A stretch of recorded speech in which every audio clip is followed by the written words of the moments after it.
Hello. Hello. Hey. I'm sick. Aw. Ah, you got that virus from Erin. I got the virus from Erin. Does she have the virus? We don't think it's the virus, Have but you not got a test it's kit? definitely a virus. You got to pay for them now, Steve. Ah. Yeah, I've not made it money. Yeah. I'm so excited to talk about the game today because I couldn't watch it because I was playing with Booty, but it sounds like a lot of shit went down.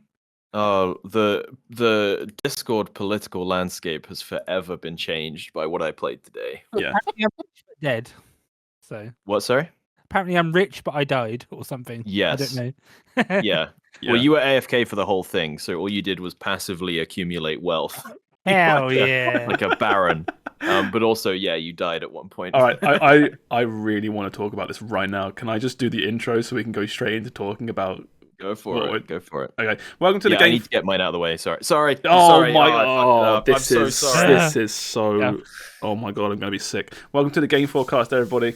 Weekly game podcast where we get together and chat about what has come out and what we have been playing and all the latest news that's happening in games. So my name is Josh, aka BottlerWorks, and I'm here with Olive Meister Will, Quikwix Steve, Hi, my name is Steve. I'm contestant number 69 and my special talent is being cringe. and Sammeh. Hello. Special talent. I'm being not cringe. ill. I'm not Yeah. ill this week. But I haven't given it. What a Yeah. twist. I feel like I've been ill if you like a year ago from today, within that 12-month period, I've been more ill than I have been not ill. Does that make sense? I feel like I was just sick all the Yeah. time For like a whole year. Yeah. for like a year, and it was finally I'd be like, oh, that cough is finally gone, and as soon as I would mentally like say that, the brain would just be like, all right, then fuck you, here, have it back. you miss it, here, you got a cough again. But yeah, what are we talking about? What's this game called? Okay, this is me. It's my turn. We're going straight into it, yeah, because it's so funny. So this was a game. There's a popular board game YouTube channel called Shut Up and Sit Down, which do board game reviews, and they're so good at them that even though I don't really get the chance to play any board games, I still watch them. Yeah. You know, as they come out, because they're just so entertaining. I watch them every time. And a couple weeks ago, just randomly, a video popped up on my feed that was from a live stream, and it was for this game called King of the Castle, which is what I played today. And this is kind of a tough sell, because I think this game is probably not for 90%, 99% of people out there, but 99.999. I'd say you can't play Yeah. this without a Twitch audience, right? You can, because it has a Discord party game mode. So Oh, okay. it's up to 24 players, but I have no idea how it works, because obviously that's not what I did. Yeah. What this game is it's kind of like a choose your own adventure game, except it's multiplayer, and it's kind of like everyone is like a Game of Thrones like character, and everyone is trying to like backstab and cheat their way to the throne. So it sort of it plays out like a bunch of events will happen, and then you're basically voting it. So the way I played it was I got my Twitch audience in, and whenever you join, it shuffles you into one of three houses, and we had like the Vikings from the north, we had the rich pirates from the coast, and the vampire counts essentially from the east. Yeah. In all but name, they didn't ever name them as vampires, but and then you basically sort of each of those houses gets a scheme that they're trying to complete. Like it might be make your nation have the best trade or something, or make your opponent's nations their stability, get rid of their stability, you know, make them all rebel. And then it sort of just goes, and you just click through. It's all done in like menus, and you just click through events, and it's all about settling like arguments and plots and things, and it's just so well written and entertaining, Yeah. and it just sets up all these ridiculous scenarios where it's these like sorts of games live and die by their writing. Like, is by their is it writing, funny? yeah. Mm. And it just sort of it just kind of goes. You just watch it go, and you narrate everything, and it does a really good job of like, because these kind of games are always like you as the streamer versus your audience is what it feels like. But this is really good in that when it splits them all up into different houses, suddenly everybody's like cheering for their team, you know, Yeah. and it's like we've got to get one over on those filthy purple, filthy purple house.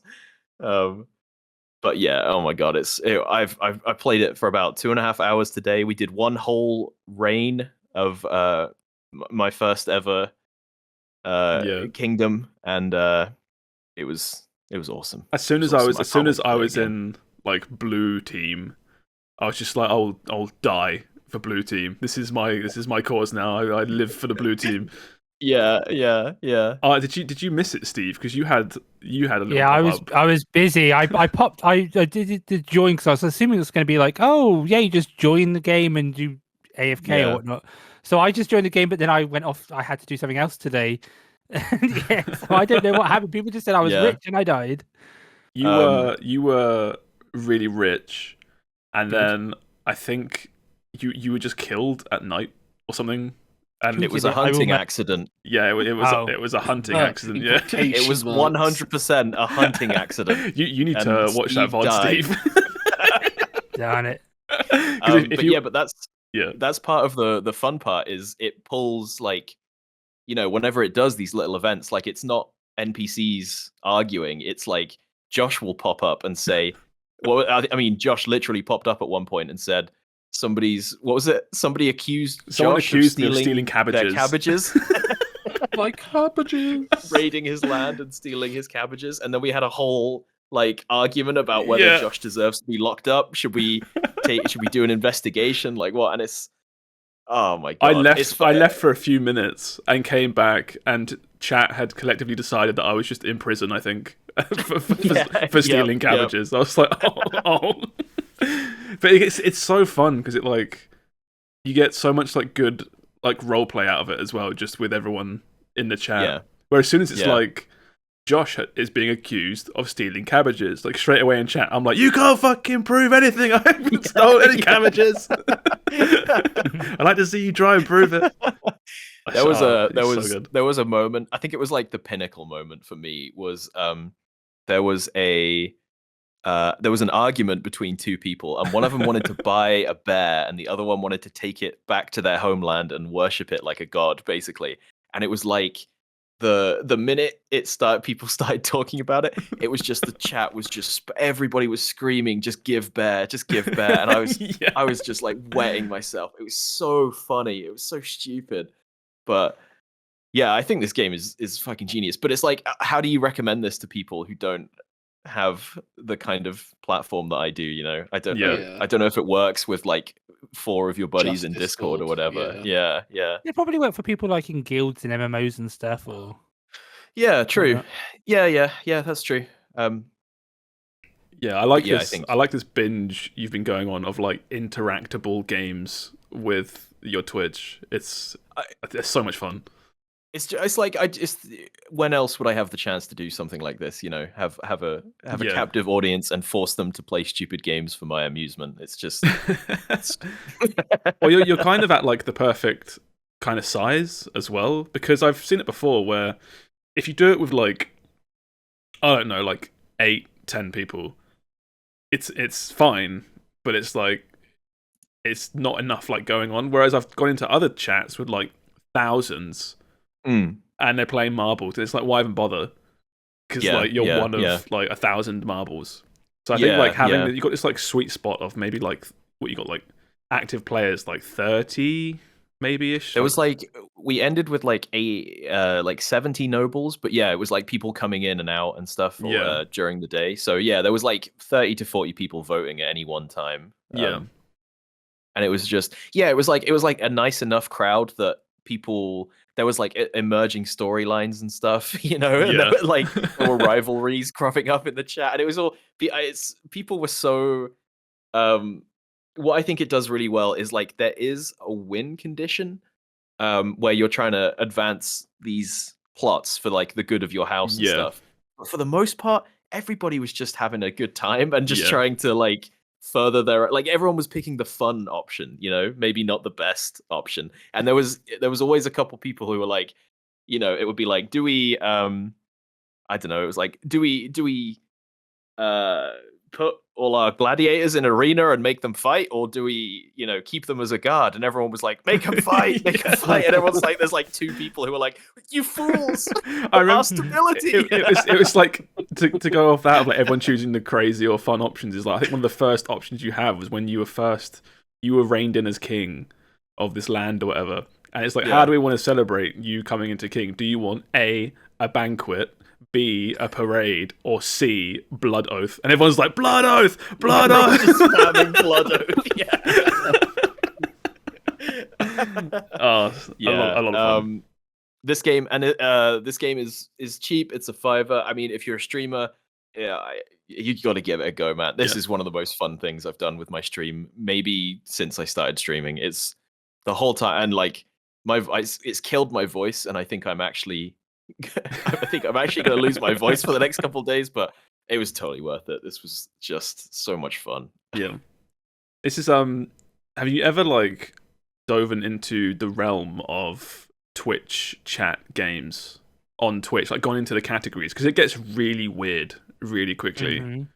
Have you seen any of it? No, like what? So when you first started playing Nitro Stream Racing, which I've got a tab for here, it's this one. Yeah. You were playing it, but you were like sort of in between hunt. So I was like, I want to get some more like coins. I want to customize my car and do some more stuff. So I was like, okay, I'll go into the game channel and find another like cool streamer who's playing it and hang around and do some races. And all of the streams, at least all the ones I could see, were like people. It was a stream with no one there, like no one talking. It would have this game plus maybe like 3 or 4 others. Oh god! All taking up a quadrant of the screen, and it would just like rotate all these games. I have seen streams like those, and like there's no chat because everyone's just doing commands for all the games at all at the same time. It's like, what is happening here? It's so bizarre. Well, that's the funny thing is, I've been like giving feedback on the game to the devs, and I'm in their like partner Discord, and the way I'm playing these games as like a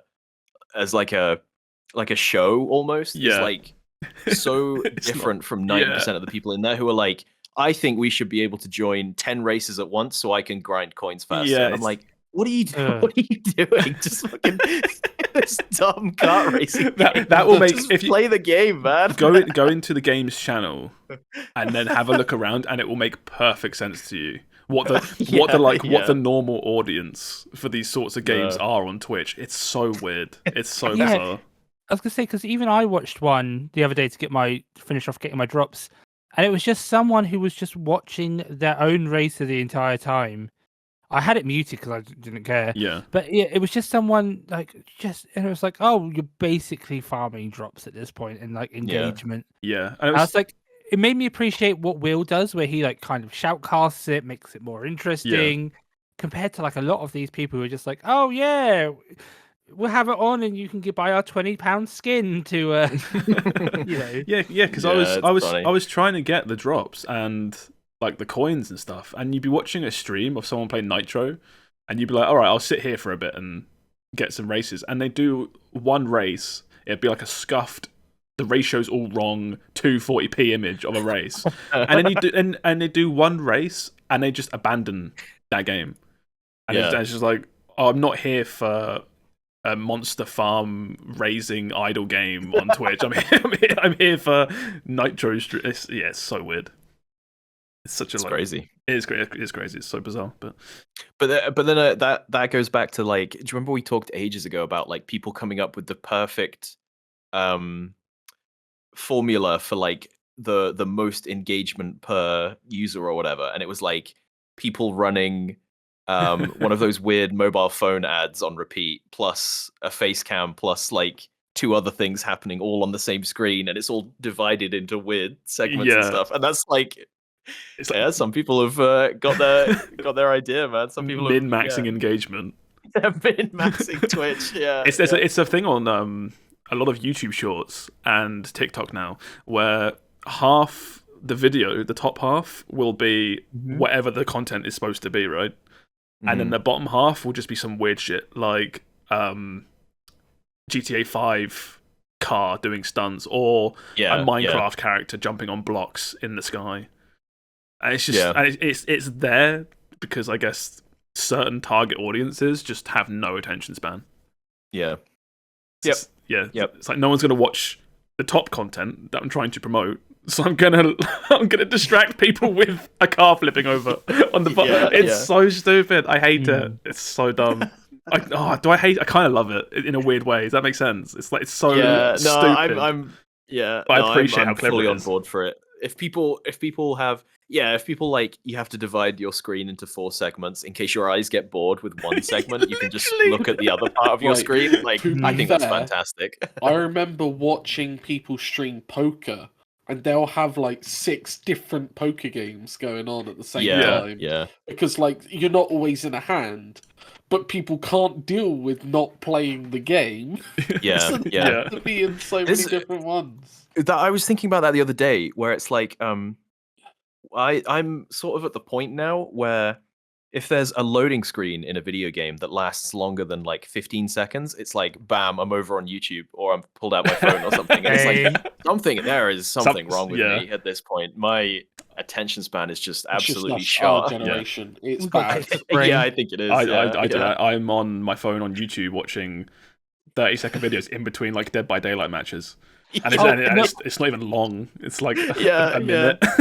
I'm even worse. I will be watching a movie and I'll be like, this is a short part. This is like a slow part of the movie. I'll pause the movie, go watch some YouTube videos. That's a crime. That's a crime. That is. I'm that bad with it. Oh, I just remembered you. Yeah, you're the guy that told me that if a movie's too long, you will stop a movie halfway through and come back to it another day. Yeah, I definitely do that. I'm not that bad yet. Yeah. I can sit through whole movies, by the way. It's just if I'm at my computer, I'm like, things distract me, and I'm like, ooh, shiny. I saw you getting antsy during that Megan cinema showing we got to. Just like watching you, like, where's Steve gone? Oh, he's just left. He's just gone home. He got bored halfway through. He's watching shorts about the movie that he's currently in. Yeah. I turned to Steve. He's just like on YouTube. Like, did you know in Megan they did? Yeah. It's sad. I watched so many behind the scenes of Megan before I went to see Megan. Oh my god. Yeah, there's something to be said about attention spans. But just the way stuff is now, I guess. Oh well, that's just modern life. Yeah, it's neither good nor bad. It's just over if I'm not being saturation of content. Drip-fed content every single second of my day. I'm dangerously bored all of a sudden. Yeah. That's the same as like I'll be on the train home, and like I at the very least have to be listening to music. I can't just sit on the train in silence. It's not something I can do. Yeah, I've seen people do that as well. You see someone, they're just sitting there looking forward. It's like, you psychopath. I can look out the window, but I can't do it if it's just people. No, you get people. They sit there, just eyes straight forward. They're somewhere else in their brain, right? Yeah, I could probably do that. But, not gonna lie. like, I don't know. Get a book. But yeah. Anyway, what are we talking about? I've completely lost track. Okay, well, if you're done with this, have you played anything else this week, or is it just sort of those that you want to talk about? No, just King of the Castle, bit of Nitro Stream Racing, which is the same deal, except instead of Game of Thrones nobles, you are a Mario Kart. You are a kart in Mario Kart, and you race around a track, and it's good fun. But it feels like because we used to do a lot of marbles on stream as well, and that was like a whatever goes. Like most of the tracks are like user generated, and half of them don't work, and it's just kind of like whatever fucking happens. And this feels like more of a game that they want to make, but I think in some ways that loses something when it's so tightly controlled. You know what I mean? Yeah. Like they're like limiting how many tracks they have. Like, I don't think they're gonna do a track editor or anything, because it's like they don't want people to cheese their like currency, you know, and they want people to drop money in the game and stuff like that. And it's like, yeah, yeah, I get it, but I get it, I understand it, but I feel like the game they're trying to make is different from the one that I want, which is just like, just let me boot up a dumb kart racing game and have fun. You know what I Yeah. mean? Like, Yeah. it doesn't need to be the MLG of stream kart racing. as soon as this game is no longer almost entirely random, I think it almost doesn't die, but it's like it loses a lot. I think exactly. You can spam !mega or whatever to use abilities or whatever, but as soon as the person that just hits play and sits back, as soon as that person's at a disadvantage for not doing something, that's when it loses. Yeah. But I will Because say, you don't need it. Sorry, go on. no, I was gonna say, but you did get like, this is like a big deal with this game because you're in this game. Like, you've got a little flag in this game. Oh yeah, well, I've got a flag in the game, but yeah, it's great. No, that's really impressive. Like, you've made it. You've made it. You've got a flag. I have a piece of artwork in a video game. I guess Hell that's yeah, cool. Yeah, that is really cool. Like, not many people are gonna have that, so you should be really proud of that. Well, I mean, anyone can right now if you run 10 races. There you go, Steve. That's the only requirement. Oh shit. I take it all back then. Not impressive.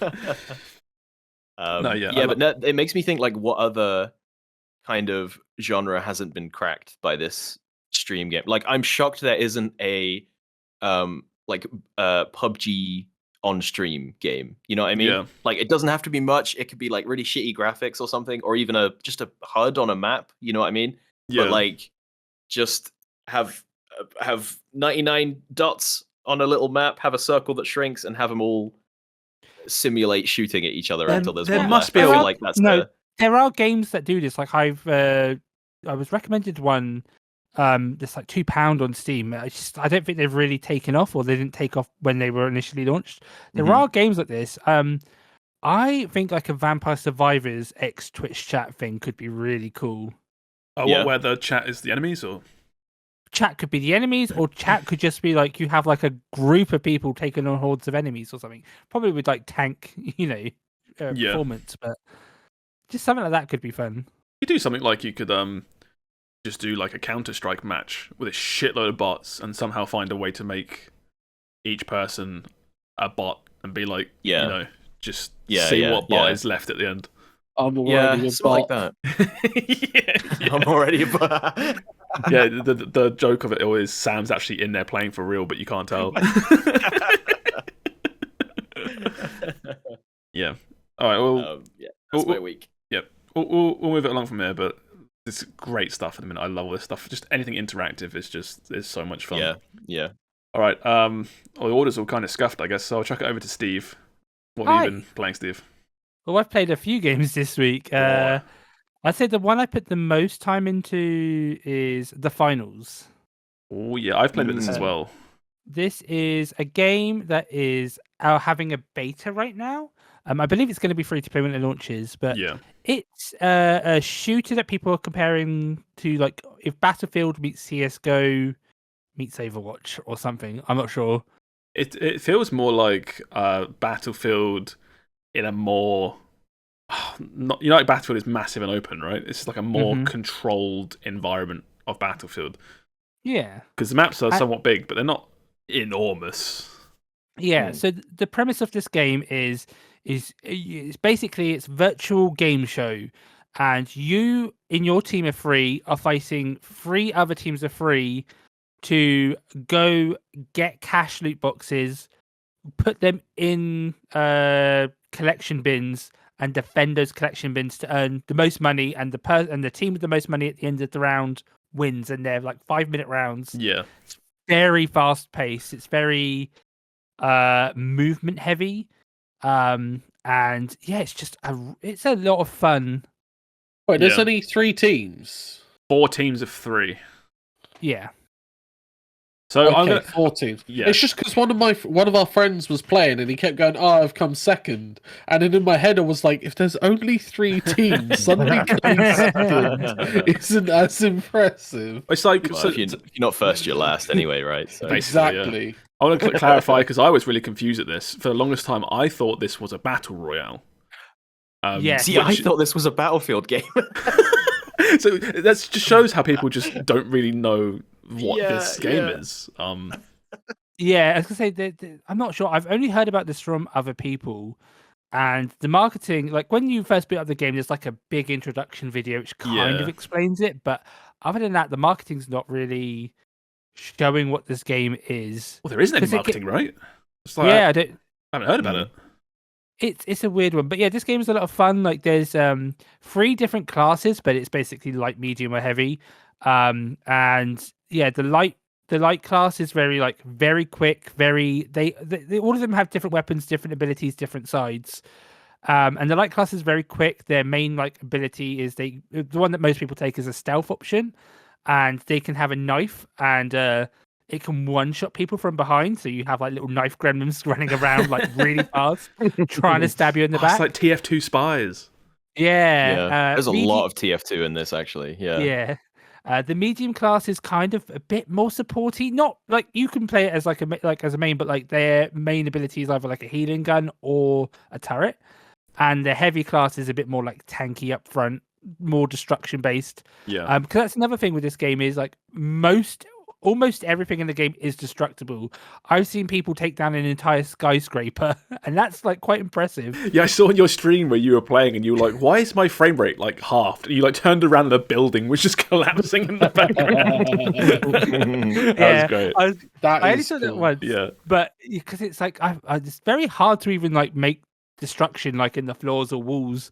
So I was oh damn, someone really wanted to destroy that skyscraper. But yeah, there's no ammo in this game. It's infinite ammo, and all your abilities will have charges, but they're all cooldown based. So you can kind of just use stuff willy nilly and just have fun with it. I would say it has to be teams of 3 right now.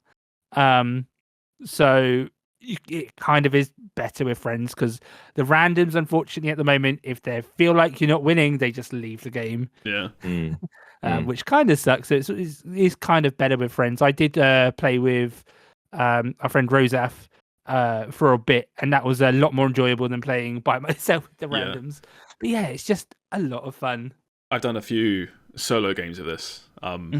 This game joins the rapidly growing pile of games that I just cannot run comfortably on this computer anymore. Right. Oh no! Yeah, it's I think you run it better than I do, Steve, from what I saw from your stream. I took mine down to low. Though. No, so I had my game on all low, and I was probably averaging about 45 FPS, I think, which is playable. Games are playable as frame rates, but for my own comfort in a competitive FPS, it didn't feel great. And this is no knock to the game. I accept that my PC is getting on a bit now. But I was talking to someone at work about this, where I feel like these days I'm still hesitant to upgrade my PC because games are either in one of 2 categories, which is they're like this and they don't really play very well, or they run absolutely fine. And it's so hit and miss what I can and can't run. But I think from what I played, there's definitely a fun game here. I need to check it out a bit more. I'm not entirely sold on the game show aesthetic, but I don't think that's bad. I think I just don't really like that aesthetic. It's weird, isn't it? Because when you're running around, or at least from what I've seen, it feels very Battlefield. The gunfighting especially, the noise. It's the noise of the guns and how punchy everything is. It's right out of something like Battlefield 3 or something. It feels like I'm running around in a Battlefield 3 map. Yeah. But then there's this whole there's everybody exploding into coins, and they have there's this really bored sounding woman who's the announcer, and I'm like, I don't think this is it. I don't really like this. Yeah, But then the levels and stuff, I really like the like. The It almost looks like colours Mirror's and- Edge. Yeah, The really yeah. popping, Really like high saturated contrast. colours. Yeah, yeah.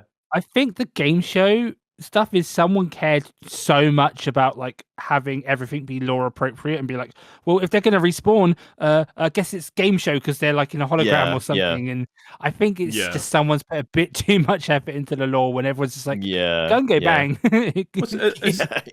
It's like personally, I don't think it's bad. I think it probably does what it's going for really well. I just don't know if it's for me. I just don't dig that kind of vibe. For me, I'm like, I feel like they haven't. If they're going to go the game show route, I feel like they could punch it up more and lean more into it. Feels like they're only half doing it right now. Yeah. Oh, yeah, I see what you mean. Yeah. It feels like split between like super gritty Battlefield 4 and Fortnite, you know, and it's like right in the middle at the moment. And I'm like, just do one or the other. I don't know. What do you want to be? I mean, yeah. Is there anything else that like kind of comfortably sits in the middle where you have, say, you have this line and then like Fortnite's on one side, PUBG's on the other. There's not a lot of stuff that I guess Apex kind of sits in the middle. Yeah. Mm-hmm. I feel like Apex is a good example of it done really well. Maybe Yeah. I don't know how you feel about Apex, but no, I would agree to that. Apex is almost like this, but without all the punchy colors, but still a bunch of like comical characters combined with serious characters, and like it feels really weird when it's all these like guys dressed up in like, you know, ballet outfits, and everybody is like neon pink, and there's really bright colors, and then everybody's just running around with like Uzis and like an AK. It's like, or there's like one gun I keep seeing. Everybody's just got like a big like LMG that just it feels like something straight out of like a war. That's what my person had, had something similar, which is just like my person was just wearing shorts and a top, had an emote of them doing like a big love heart, like a big neon heart, and then you picked that one. And then they're just running around with an AK. It's very weird. It's very weird. But then you go through. I'm not sure if you've had a little rummage, but in the battle pass, some of the cosmetics they've got in there to give you an idea, and there's like sledgehammers that are big lollipops and a whole bunch of like weird, goofy shit. So this might be one of those games that launches, you know, people using AKs and stuff like that, but give it a year, and it's just like a fucking mishmash of weird designs. Yeah, we'll see. The gameplay's like pretty, like really good. I think just like theming, they just need to work on that. But I feel like it's too late for them to change the theme of the game. I think my only major complaints are stuff that could probably change, which is time to kill is horrifically low in this game. I think it takes too many bullets to kill someone in this game. Oh, okay. Too long. High. Sorry. Yeah, it takes too long. Mixed up. It takes too long to kill someone. Some guns you can like fully deplete it, and you need to reload because there's no sidearms in this game. Oh, I had a look. I went into there's like a training mode or like a training map. With dummies and stuff, with health bars you can shoot to see your damage. I took the AK in, thinking the AK is like a middle ground assault rifle, right? And say a health bar is broken into 15 chunks. A headshot was like 1.5 chunks, and a body shot was 1 chunk. Oh god, we're like Halo levels. It is proper like I'm talking like 10 headshots around to kill a dude. You'll be reloading before you kill someone. You won't kill them. I was gonna say I saw a lot of like gunfight duels where there's that awkward bit where everyone's two people staring at each other while they're quickly trying to fumble their reloads before they hose each other down again. Then they got to do it again, and it's like maybe it looks different when people are really good at the game, but then like there's that whole do you balance around the people who are going to be lasering people down anyway? So it's I don't know, man. It just takes a bit too long, I think. I have heard a lot of people say though. That it is, you do get used to it, and it is like you can properly like down people very quickly if you land all your shots with some guns. So maybe it's a balance thing. Yeah, it's just I was really struggling just to kill someone in one clip, which is really weird because I haven't played any other character. I've played medium, but then Steve mentioning people running around with a knife killing people in one stab. And it's like, Yeah. am I playing this wrong? Am I like the knife people? They can stab you from behind one hit. It's taking like 4 or 5 stabs from the front though. Like I was running around, I was like, "Oh, I'm a little fucking gremlin with a knife. Let me do that. That sounds like fun." Yeah, but it's like TF2, right? Wait till you get the person that's then got 1,000 hours doing that, and watch them just run laps around you and stab you in the back. God, the scout just running around, just like can't hit me. Yeah. And the worst part is those people can go like almost invisible because the light class has. One of their default traits or perks is that they can activate like a cloak thing, which is when they're moving, they're very hard to see, and if they stand still, they're perfectly invisible. So it really can be, and they're like zipping through because they're light class, and it is a bit like, oh god, especially if you get like a whole team of them, it's crazy. Yeah, it might just be, I'm like 4 maps in. It might just be me trying to play it like a generic FPS where it's like, no. That's not what this game kind of is. But yeah, I need a new graphics card first. That's what I need to do. Oh, I just need a new PC in general. Yeah, I'm accepting that I need to get a new card, but Same. But it's fun. It's worth a try. Like it's beta for like a week more. It's closed beta, but it's like if anyone watching the visuals of the podcast, there on the Steam page there is a playtest button on the Steam page. You can request access. Doesn't guarantee you in. I had to get a code from somewhere else. You're right there, Will. Speaking of closed beta, you know what I forgot to go and grab? What? Bloody Diablo 4. I need to message Laura in a minute and try and get a key. Oh my god, I completely forgot as well. Yeah. There's a Diablo 4 beta like key. A time limited thing. Oh yeah, my but that's god. for O2. I don't have that. Anyone listening live, because I assume they'll be gone by the time this is out. O2 rewards in the UK. We're doing Diablo 4 beta keys for the paid weekend. Good little pickup if you want that. I completely forgot about that as well. Anyway, got completely sidetracked there. Anything else, Steve, you've been playing? I have also been playing a little bit of Deep Rock Galactic. Oh yeah, I know nothing about this game, but know that it's mad popular. So I need you to sell me this. I was like you, where it was like people kept going, "You'd love Deep Rock Galactic, play Deep Rock Galactic," and I'm like, "Oh no, you're selling it too hard. No, I'm not interested." Yeah, you're coming on too strong. That's with everyone. Big tip to anyone: if you're trying to sell me on something, or a lot of people, you can't sell it too hard because then people lose interest. Yeah, it comes across as desperate, doesn't it? It's like, you want me to play because there's no one else playing it because it's shit. Mm-hmm.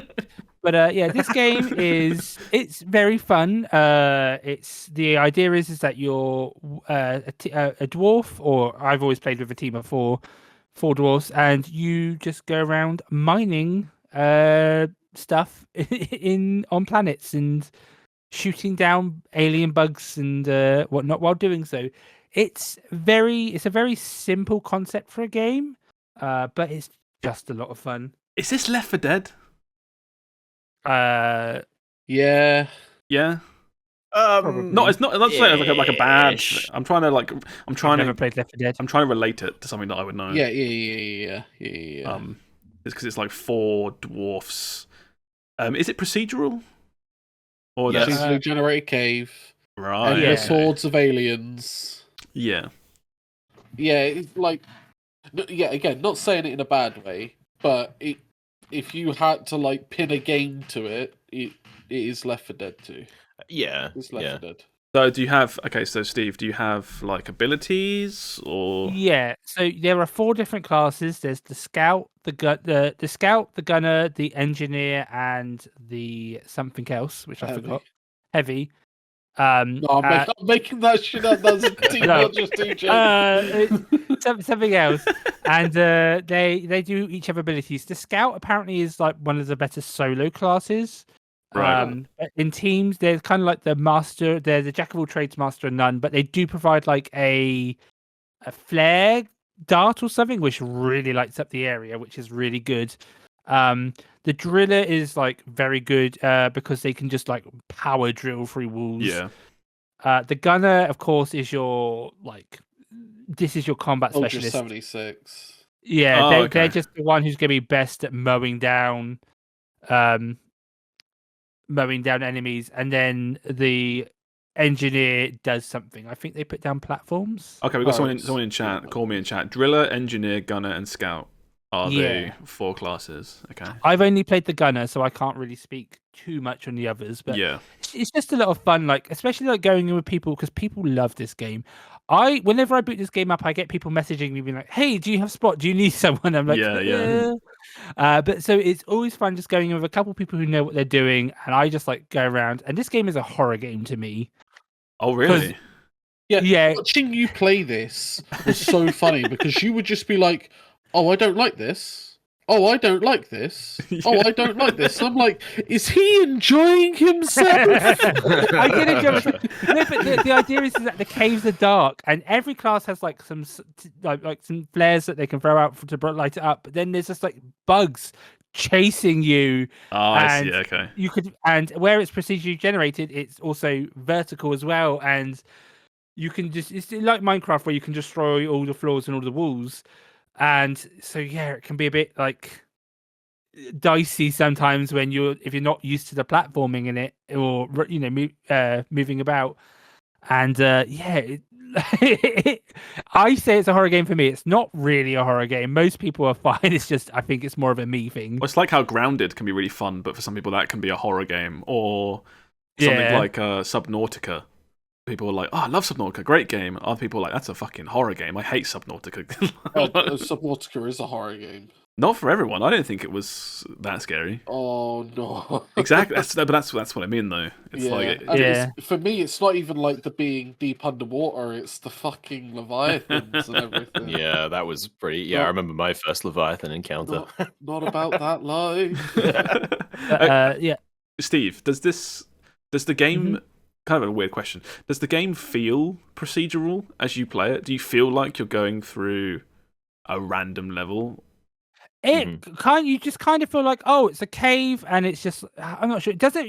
Like in some games, it feels like, oh, you've got this room type again, and this room type. That's what I mean. Yeah, can you feel that?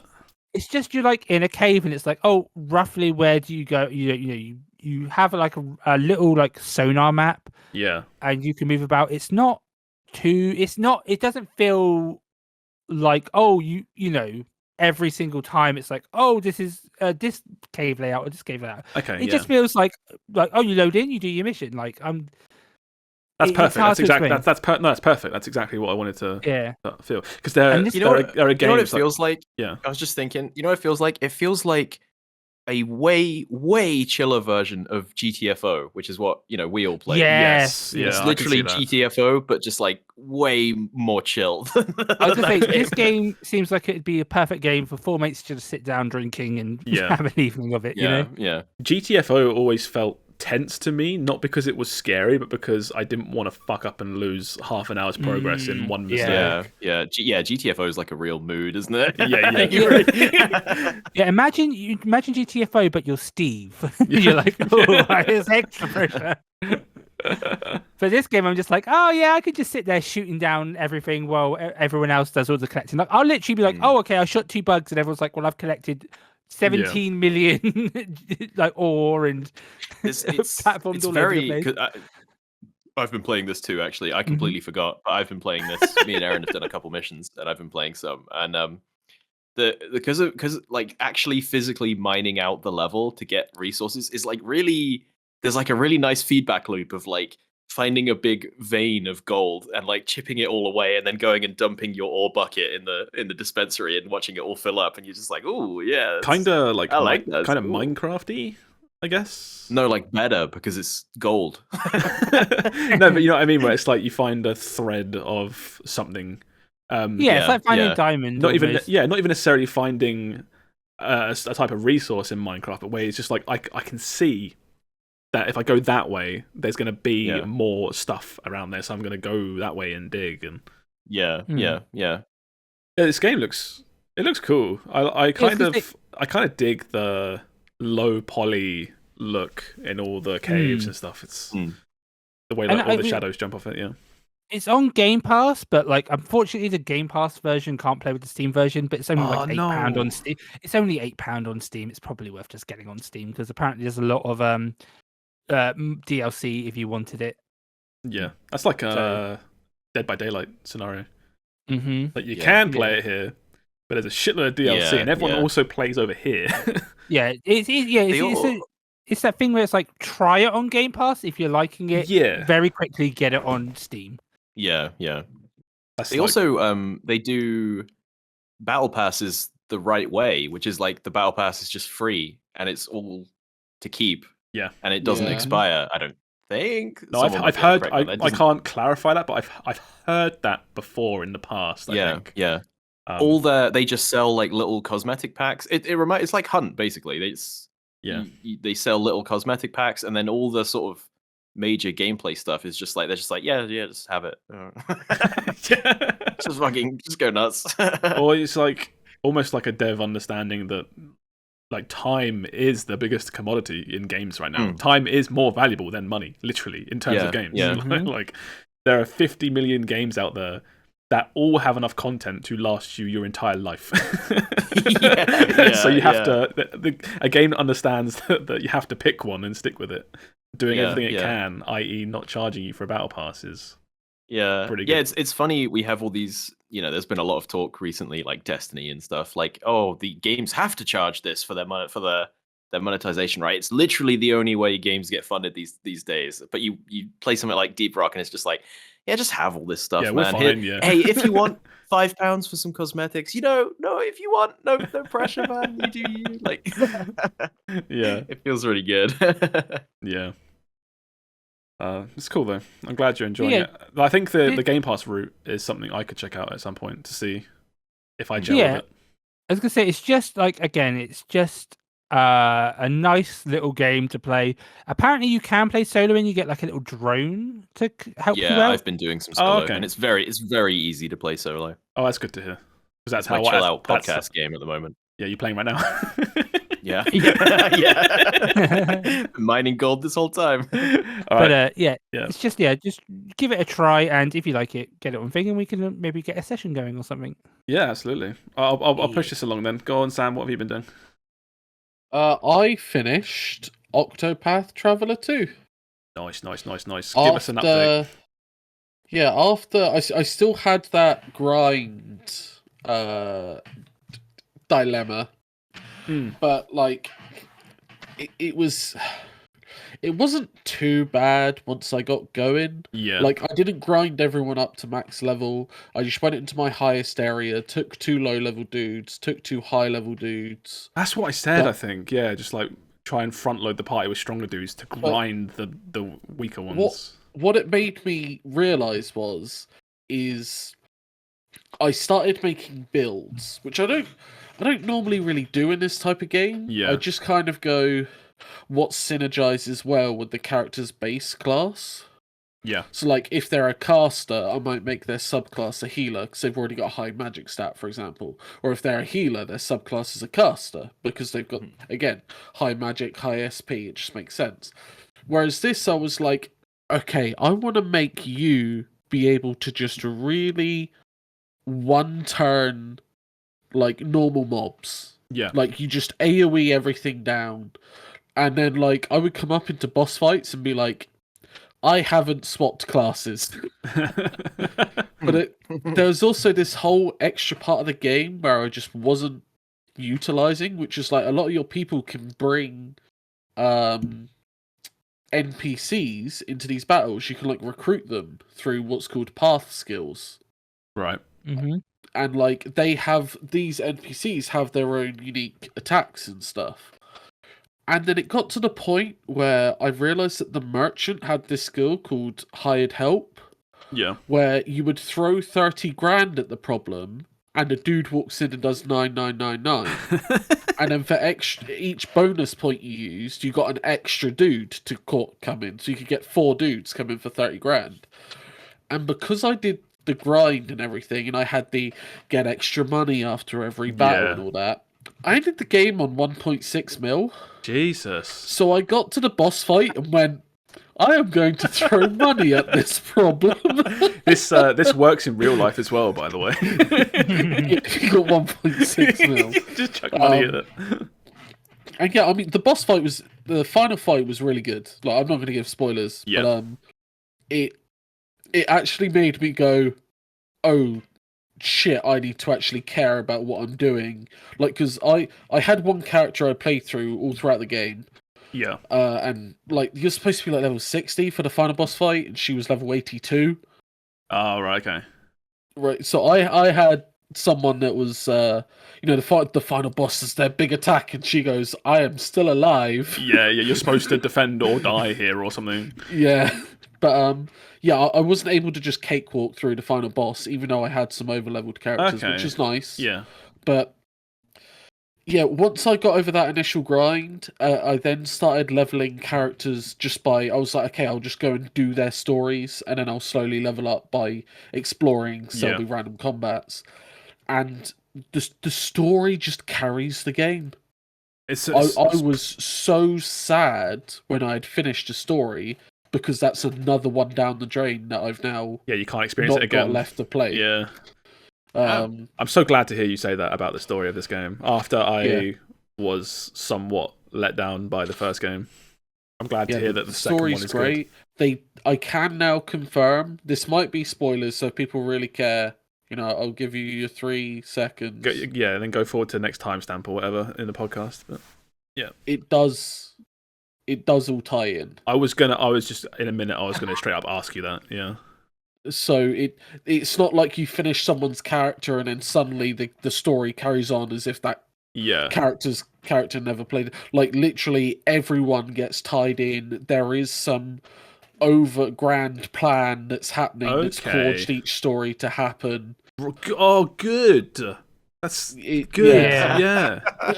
So that there is stuff going on. They did it. They fucking did it. I also finished every side story. Literally every side quest around. You fucking bombed this game, Jesus. It, yeah. I had so much fun. Now, there's this place that I've unlocked, which I think is where the super boss is. Yeah. Called the Gates to Hell. I walked in there and went, maybe later. I hadn't actually finished the game at that point. I always love the RPG trope of you finish the story, it's a political story, all internal about countries or whatever. You solve the problem, and now over there, the gates of hell have opened.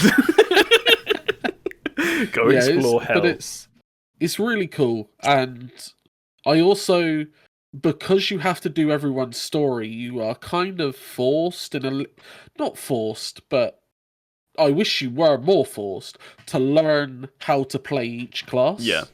Now, because I had my main 4 classes done, because I did those 4 first, the next 4 I didn't really get to use as much. Yeah. But 2 of them impressed me so much, albeit being unleveled, they made my final party. Damn. Okay. So I ended up dropping like level 60 and 70 characters for level 40 characters. Yeah. Because these characters, like, each character only really has like 1 or 2 unique things between them. They have like their, what I would equivalent to a limit break. Once you take X amount of damage, they get to do their thing. No one else can do that thing. And like for one character, it's like the next ability you use now affects everyone in that category. Yeah. So if you're doing a single target heal, it now heals all. And like, once you start getting the really good abilities, which is like use once, go on a 7-turn cooldown, like this really Omega buff, and you're like, this is now a party buff. Yeah.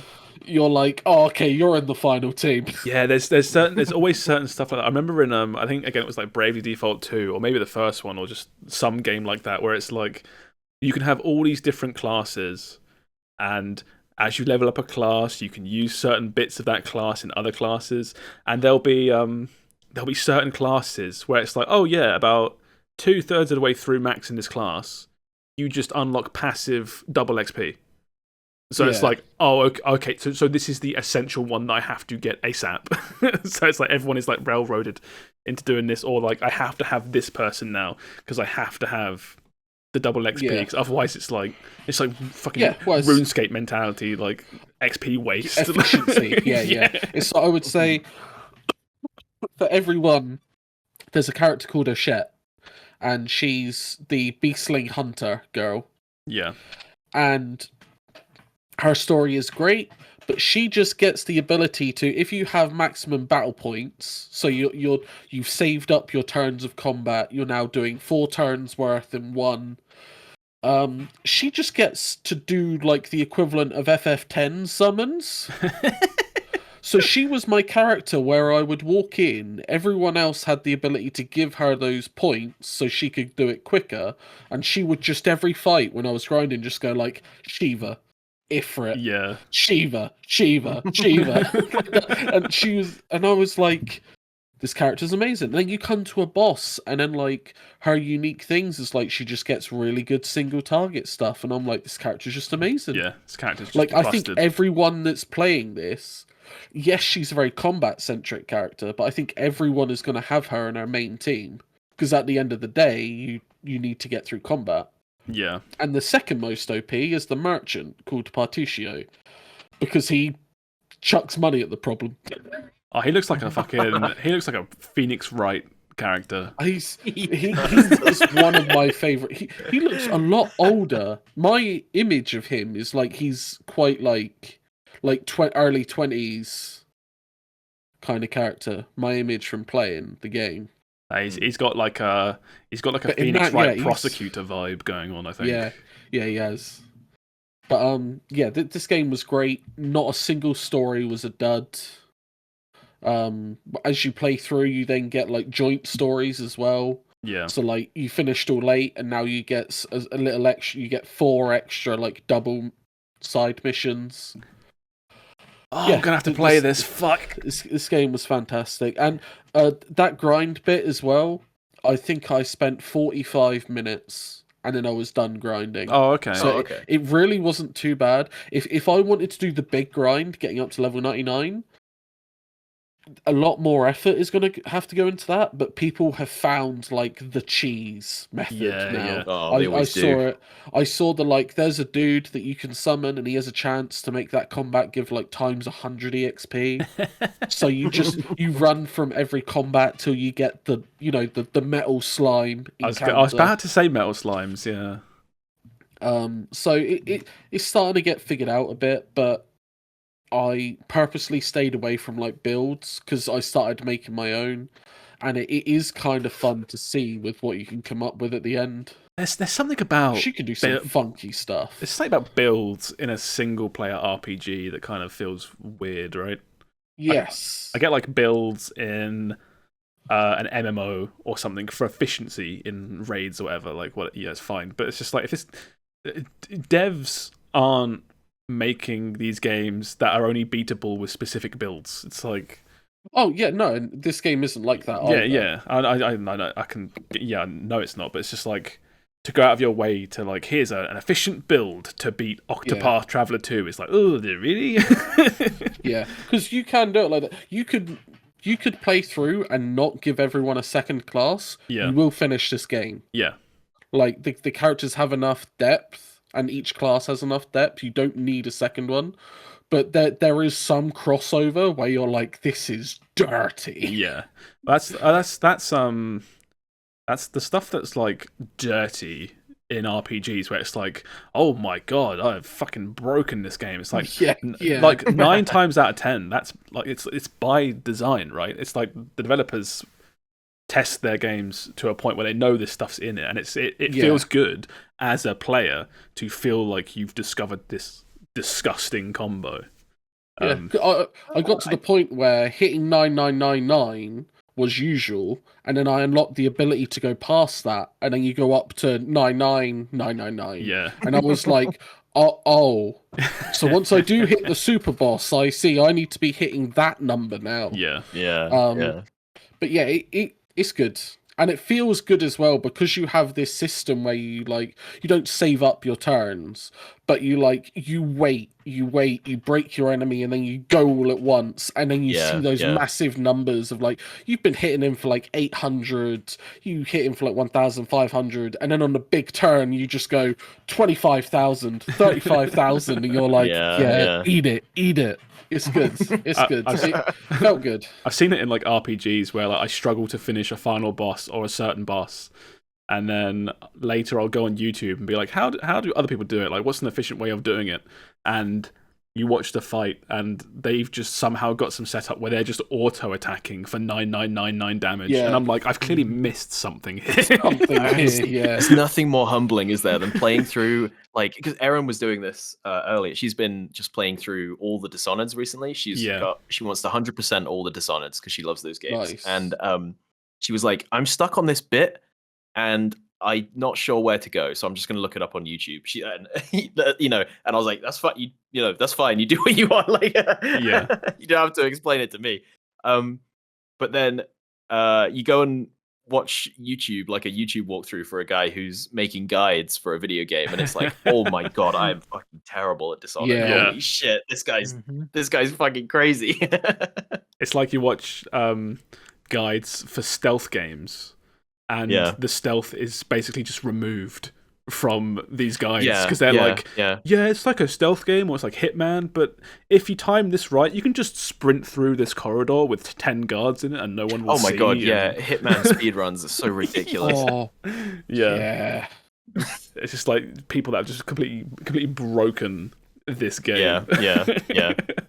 It's like a whole bunch of old Half-Life 2 speedruns. It's just Gordon Freeman basically surfing through corridors,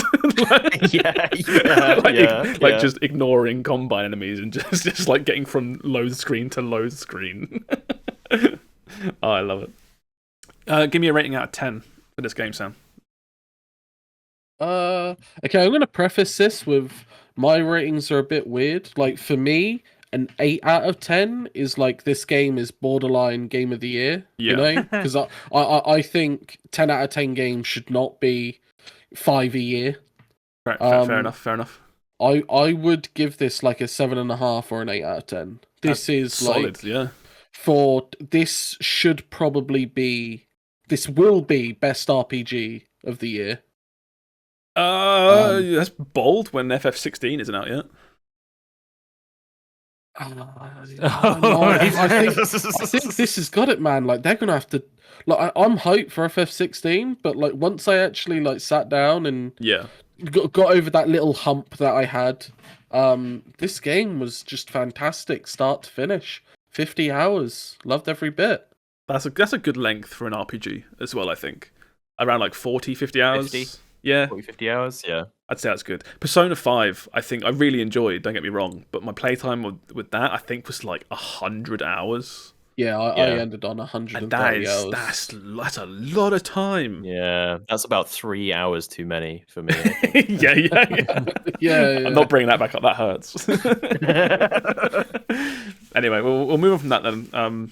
I've played a few things this week. It's quite a light news week, to be honest, so I don't mind talking a little bit more about stuff I've been checking out. But the first one is quite obvious if you listened to last week's episode. Finished Psychonauts 1, and now I have finished Psychonauts 2. So, nice. This came out, 2021? Straight to Game Pass. It went completely over my head when it came out, because it was kind of like, it looked really cool, but at the time, I hadn't finished Psychonauts 1. So I don't really, I don't want to play the sequel, and I just never, basically forgot about it. But yeah, jumped into this, played this. I fucking love this game. I think this game is amazing. It feels like everything the first one set out to do, but just with bigger budget, more hands on deck. Right. Just everything more realized. I think I mentioned last week when I was really early into Psychonauts 2 about how it's nice to see everything kind of like HD and like higher res and everything. But as you get like further into Psychonauts 2, there's just so much more going on. I feel like just the ideas in this game and what they do with the worlds and the game mechanics is just so much more interesting compared to the first game, which isn't entirely fair because the first game is really old at this point. Yeah. But yeah, I absolutely love this game. So just to preface, it's not overly different to the first game. It's still a platforming game, adventure platformer. You play as Raz. The first game ends with you becoming a Psychonaut at the summer camp. So you move on, and this game you go to the Psychonauts headquarters. So you get to see what they're all about. It's like the equivalent of going to MI5, and seeing all the bods in suits working at MI5. Like, not everyone's James Bond, right? There's people working at desks and stuff like that. So, there's tons of new characters. They kind of repeat. Oh, it's here in this video right now. They kind of repeat the first game a little bit, where in the first game there are a bunch of like camp children that are all at this like summer camp for Psychonauts. And in this game, you're an intern at the Psychonauts headquarters, and there are a bunch of other interns. So there's tons of new characters. So the premise of the game is similar to the first one. I don't want to spoil too much of the story, because the story is is so surprising how good this story is. I love the story in this. But yeah, it's like sort of jumping in and out of people's minds. Each person that you go into tends to have their own sort of issues, whether that's like mental health issues or other sort of issues going on. And there are levels kind of personified around that. And it never makes light of those sorts of things, which is good, because there's there's levels. Again, I'm not going to spoil too much, but there's levels based around sort of like alcoholism and anxiety and it's very easy to make a joke out of those sort of things in a game like this. They do it really well. It's really, really good. But yeah, so platforming through all these different level ideas. I want to talk about a couple of levels, because I do think this game has some of my favourite levels in any platformer I've played in a very long time. How far did you get, Will? Because I know you started playing this. I got to I think I stopped midway through the like Beatles album cover. You stopped there? That's like yeah. So there's a little bit of that here in this trailer. If you're watching now, you can kind of see it here. There's a level you go through which is kind of like like you say, like it's kind of like the Beatles, kind of like Woodstock festival. Yeah. And it's a mission about, it's a brain in a jar that has been deprived of any stimuli for years. So you go in there and you reawaken its senses, and it's like a crazy music festival level, and the main character in that is voiced by Jack Black. Yeah, and it's just like slowly finding out how to see again and hear again and taste, and it culminates in a song at the end of that level, again like sung by Jack Black. It's just really good. I think it's one of my favorite levels. I really enjoyed that. But yeah, I completely love this game. I'm annoyed with myself that I let this go by for so long, because I just had so much fun. And I feel like I need to give it another go. You really do. You really do. Yeah. It's not like there wasn't anything wrong with it. I think I was just like stacked for things to do or something at the time, and I never got round to going back to it. I've had games where I've been like, I know this is really good, but I'm just not in the mood for it right now. Yeah. It's like when you had that moment where you almost didn't finish Hi-Fi Rush, yes, right? Yeah. And I needed somebody to be like, look, just finish Psychonauts 2. Okay, just do it. One session, you'll be done. And you'll be finished. Yeah. But yeah, this game's probably like 10, 12 hours long, and I did it in I think 2 sessions. Just whenever I would play it, I just couldn't put it down. The writing, I know it's sort of Double Fine, Tim Schafer writing. You either kind of like it or you don't, but I really enjoyed it in this game. Thought it was really funny. The story itself is a lot deeper in this one, kind of like emotionally, and just the kind of the topics and places it goes to. It does a lot more than I thought it would out of like a kooky platformer. It manages to be like quite heavy, but then it's very heavy, especially towards the middle and end. Yeah.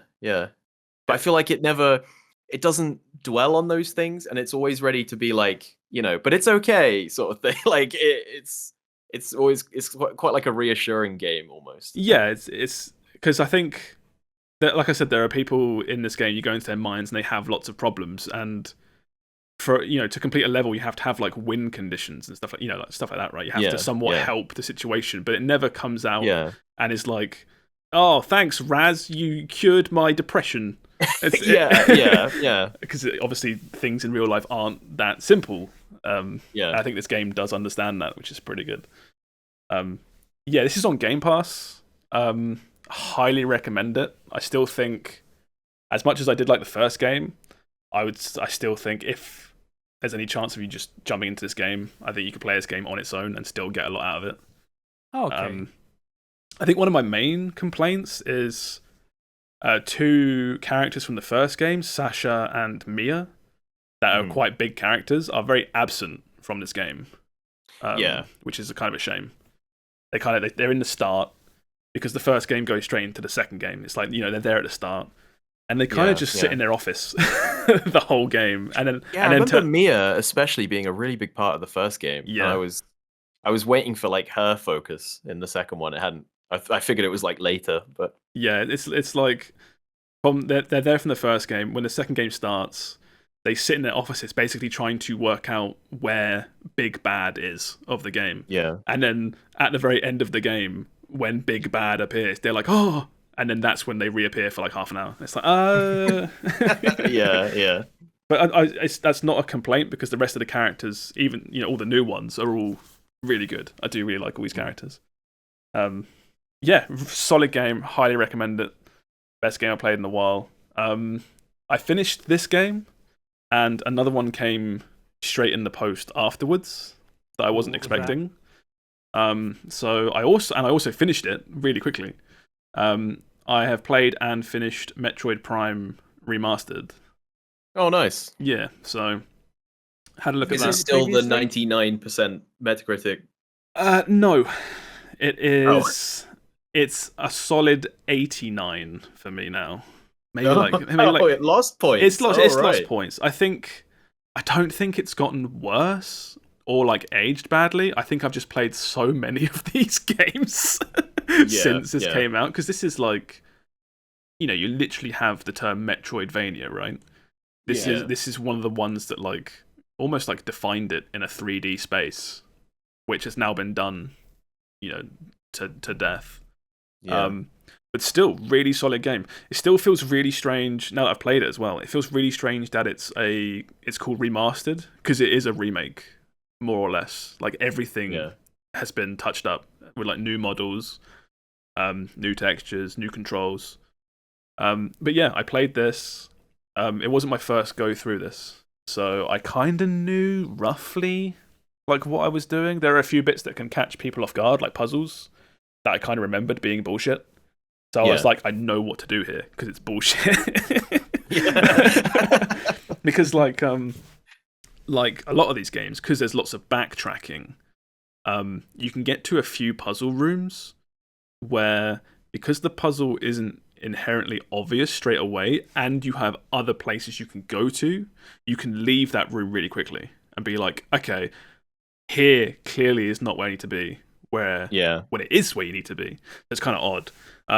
But yeah, so if anyone's played a Metroid game before, either 2D or 3D, you know the deal. It's like you start with no abilities, you're in an openish map with a few different directions to go, and eventually you'll hit a roadblock, or several roadblocks of different types: red door, green door, blue door, and you get abilities that allow you to then go back to another path and overcome one of the roadblocks. And it's a game where you slowly branch out. You start in a center point, and your area of exploration slowly gets bigger. Yes, it's a really, really good game. The combat feels really good. You can now control Samus as like a traditional like FPS, move with left stick, aim with right stick. It never used to be that way, and it's kind of odd, because it's one of those weird things where it's like that's how I remembered it in the first place. If that makes sense. I never remember having control issues. Yeah. Even though if you go back and control your brain Samus glosses now, over that. yeah. If you go back and play the original now, it doesn't control very well. so do you feel like the game is like easier because you have twin stick? I thought controls? that. Yes, yeah, I did think that. Yeah, because you used to have to stand still and then aim around, almost like you do in the 2D games, where you stand still and then you can sort of aim up or aim down from a stationary position. Whereas now you can almost like race through a room, just looking around, going bam, bam, bam, bam, bam, bam, bam, shooting stuff as you go through. So I feel like the game feels very fast, at least when I play it. Because you can race through rooms. You know, a bunch of rooms will have enemies in them, and you know that you got to go from A to B. But it's like, I'm gonna just power through and not really care about enemies and just go as fast as I can. But yeah, it's still really solid. I think I think it's like 30 quid, 35 quid, I think. I have to double check. Oh, it's not okay. It's not a full price. It's not a full price game. And I think that's a really good price point to good for them, have this at. It's a really good price point. I think this game, for me, set a lot of the sort of foundational stuff that made Metroid Prime 2 really good. So I'm hoping they remaster that as well at some point. But yeah, go for it. Do you feel like this is like testing the waters for a new, or do you hope this is testing the waters for a new Metroid Prime like 3D game? Well, Metroid Prime 4 is confirmed. Because you love Dread, didn't you? Yeah, I love Dread. Prime 4 is confirmed. That game. Oh, it is. Oh, okay, my bad. No, that game is coming out, and it's kind of so. The story behind Prime 4 is they were making it, and they announced it. They gave nothing but like a logo, basically. I remember this. Yeah. It's the same time as Bayonetta as well, wasn't it? Yeah. It was all around the same time. Might even been the same direct. Mm-hmm. And then they came out, I think, like 2 years later with essentially like an apology video, like a YouTube apology video, and we're like, look, listen up, Prime fans, we fucked up. Everything we've made so far, it's just not working. Yeah. So we are scrapping everything we've made so far. We're keeping assets and stuff, obviously. You haven't got to remake 3D assets. But in terms of the game we have made so far, it's not working. Yeah. So I think they handed it off to Retro Studios, who made the original Prime games. Ooh, nice. To make Prime 4. And it's been dark since then. Like, it's been no word. And that was quite a few years ago now. And the reason I mention all that is because, as you mentioned, Will, there's been a lot of Metroid stuff, like recently. Yeah. Like a lot. It's like you had Dread, which was quite a while ago now, but we had Dread. And then Metroid Prime Remastered, basically out of nowhere. Just like here, you know, we watched that direct, and it was like, yeah, here's Prime Remastered. It's like, what the fuck? And then also, they added Metroid Fusion, they added an old GBA game, Metroid Fusion, to their online virtual console thing. Which is like, that's fine, yeah, that's cool, but it got its own trailer, and like none of the other games did, and it's like almost like this weird agenda where they're pushing Metroid forward. I've got my tinfoil hat on. They're doing something. Do you think they actually are, or do you think that's because Metroid Prime fans have been so starved for so long? I think I'm a thirsty ass fucking Metroid fan, and I'll take anything you can give me. Do you know what they're going to do? They're going to put Samus in Mario Kart. You say it like it's a bad thing. I'd be all over that. But yeah, I don't know. I feel like it feels like between Zelda coming out and Pikmin 4 coming out and a few other stuff coming out, there might not be space to talk about Metroid Prime 4 now, but I think, like, bold guess, I think you'll see Metroid Prime 4 this year. Sorry, I just found it really cute that you put Pikmin on the same level as Metroid and Zelda. Steve, please. Maybe not getting a look in here. No? Okay, Nintendo do like to do this thing where it's like once a month they'll put one big game and they'll focus their energies on that game. Yes. And they don't like to have too many going at once because they're like, oh, it's like 2 to 3 ahead, you know. Yes, yeah. Nintendo will, compared to other studios that will announce games years in advance, Nintendo will do a direct and be like, oh, new Star Fox game also comes out in 3 months, by the way. Like, they're happy to do that. They've done it before with a bunch of games, where they drop a trailer and it comes out in 3-4 months. And yeah, pure copium right now. Metroid Prime 4 this year, like November.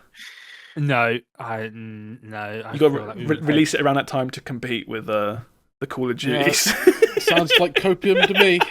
Yeah, I was gonna say, like, after Zelda, they'll do a couple months of like some easy games, and then like some not as big games, but still like big for Nintendo, and then they'll do something else. I really don't think it'll be Metroid. Well, that just backs up what I was saying about Nintendo games not being announced ages in advance. Because after Zelda, what comes out? We don't. Yeah, we don't know. Exactly. But it won't be anything. It won't be anything like stellar because they'll be riding. They know Zelda's going to be huge. That's like this year. Zelda is what they're banking on, really. There was a news story or an article literally years ago now when the Switch first came out, where I remember someone from Nintendo saying, with the Switch, we want like a flagship release or a good release every 3 months. And I think, for the most part, they do generally stick to that. Something of note on Switch normally comes out every 3-4 months. And you've got Zelda in May 12th, around that time. You joke, but it's a big release. Pikmin 4 comes out July. It's a big release for Nintendo. That's what they think. I know. And then after that, it's quiet for now. I still think I think we can get a Mario game somewhere. We are due one. I mean, it might be just because I played Odyssey when today. Was the last Mario game? They've kind of all blended together in my head at this point. Odyssey you know was 2018. Have we had any like new Super Mario Bros. 10 since then or something? We had Mario 3D World plus Bowser's Fury. Oh, there you go then. Mario Odyssey was 2017, even earlier. Christ. Yeah.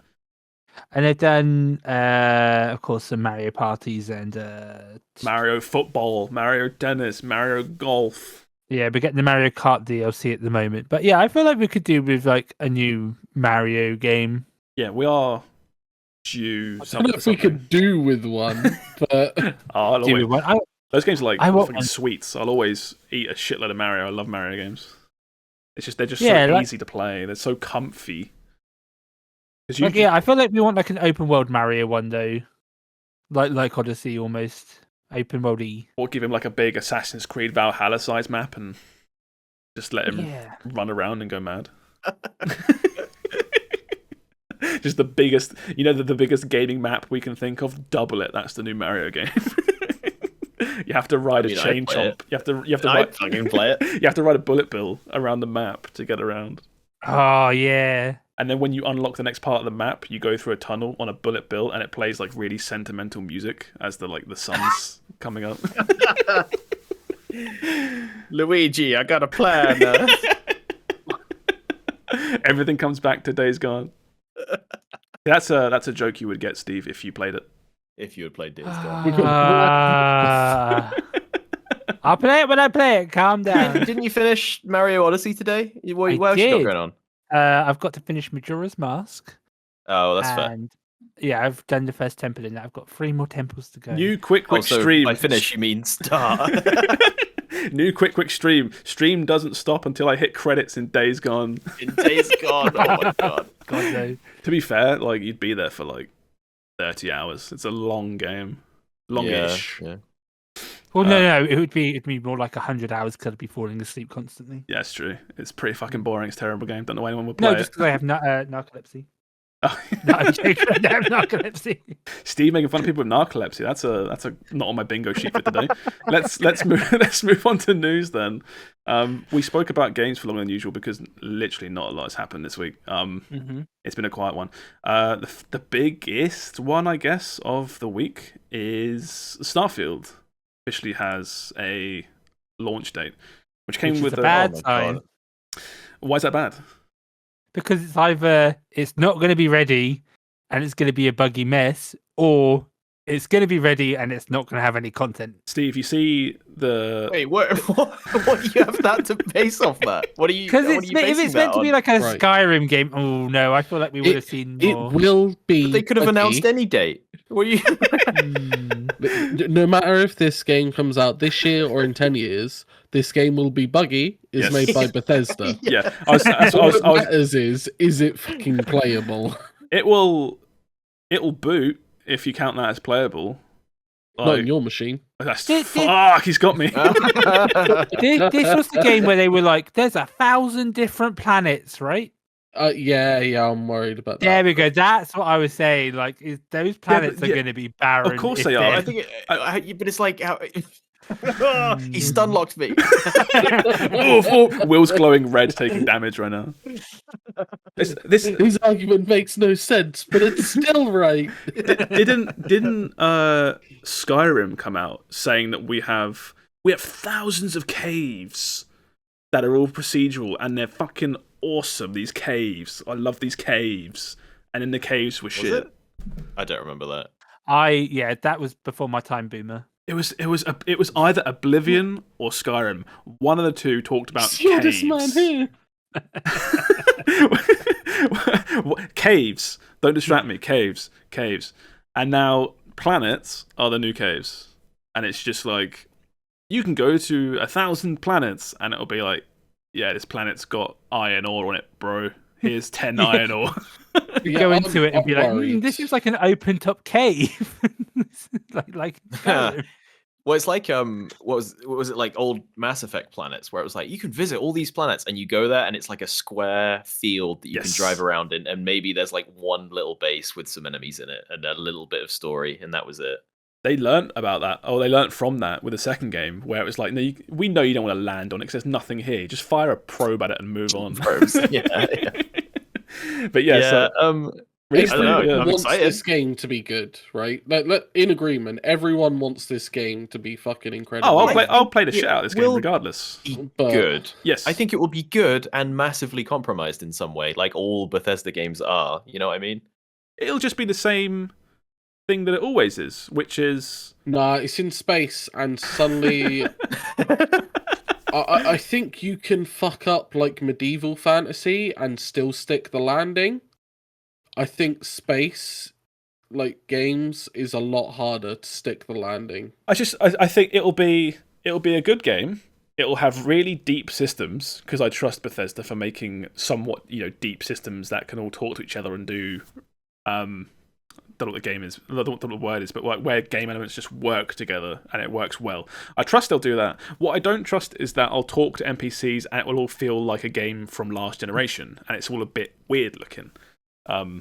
Because that's just what you have to compromise on when you make a game with 10 trillion lines of dialogue and 100,000 NPCs. Like, you have to cut corners somewhere because you literally cannot do it. It's not possible. Sorry, go ahead. No, I was just gonna ask, when is the actual game date? But it's just on screen now. Is that the American or the? It's the American. UK? It fucking got me. I was like, oh my god, 9th, it's like 9th of June. Holy shit, that's really. Oh no, it's actually 6th of September. Yeah, it gets me every time. Yeah, I think we can talk about how jank it is all day and how jank it may be, but end of the day, it'll be on Game Pass and will probably be the easiest pickup of the year. Oh yeah, of course. Oh god, I love Game Pass. I fucking love Game Pass. Yeah. No, all these games are. I'm like, now I got to figure out. I got a budget for Starfield as well. It's gonna be another 70 quid game. And you're like, oh, never mind. Yeah, never mind. Just fucking play it. Who cares? Sub for £8 or whatever, and then yeah. I don't get the £1 deal anymore. It's really sad. Yeah. Oh, I did. Well, they did say that they were after Christmas, the prices, so they probably did fix that. Greedy bastards. Anyway, how dare they offer us this thing with hundreds of games for basically nothing, and now they want money for it? No, it actually makes me sick. I thought it was really funny. You said Starfield got an announcement, and I was just hovering my followed list on Twitch on the left-hand side, and somebody was playing Star Citizen. Oh and my I God. thought, It's out now. for a split second, I was like, that's the biggest fucking news of the century. Star Citizen's got a release date. Are you fucking serious? But never mind. maybe next maybe year. maybe next decade. Keep investing though. So that's the first bit. The second news story of the week we had rolls off the tongue very nicely compared to the last sort of news stories we had a few weeks ago, which is how we were talking about how Suicide Squad Kill the Justice League looked a bit kind of bland. And as of right now, it's been delayed with no new date. So it's just been... It was confirmed for... I think it was May, because it was really close to Zelda. Yeah, May 26th, it says here. Okay. So, question. Do you think that A, was this delayed because of feedback they got from that presentation? And B, Yes. or do you think it was delayed because May, June is stacked? It's got to be reception. Considering it says right here, this comes after fan backlash. I don't read. When it says it comes after fan backlash, I think that means they don't mean that in the sense that it's been delayed because of fan backlash. I think it means in the sense that it got backlash and now it's been delayed in that order. And they're not connected, but wink, wink, nudge, nudge. Well, it's weird because a lot of this news is really weird because a lot of news stories just straight up say it's been delayed to later this year, and other places are saying it's been delayed with no date.